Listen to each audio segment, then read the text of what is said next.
Hello everyone, আজকে আমি তোমাদের সাথে শেয়ার করব পুরোনো দিনের একটা রেসিপি। তো এখানে আমি প্রথমে চিনি নিয়েছি, তার মধ্যে অল্প তেল আর একটু ঘি দিয়ে দিয়েছি, দিয়ে মিশিয়ে নিয়েছি। এরপরে আমি তাল দিয়ে দেবো। এটা আগে থেকেই আমরা পাল্পটা বার করে নিয়েছিলাম তালের। এরপরে একটু সুজি দিয়ে দিয়ে সেটাকেও ভালো করে মিশিয়ে নেব। এবার 1 কাপ সুজি দিয়েছি, তাই 2 কাপ ময়দা দেবো।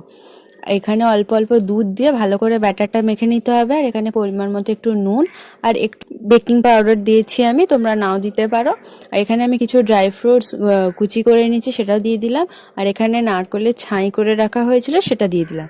এরপরে একটা ডেকচির মধ্যে ভালো করে তেল দিয়ে ওপরে একটু কলা পাতা দিয়ে দিতে হবে। ওই কলা পাতার মধ্যে একটু তেল ব্রাশ করে নিয়ে তার মধ্যে তালের ব্যাটারটা দিয়ে দেবো। এরপর কড়াইয়ে একটু একটা স্ট্যান্ড দিয়ে তালের ব্যাটারটা দিয়ে ঢাকা দিয়ে 30 মিনিট রেখে দিলেই রেডি তালের পোড়া পিঠে। আমার ভিডিওটা ভালো লাগলে লাইক করবে আর আমার চ্যানেলটা সাবস্ক্রাইব করে দেবে। বাই।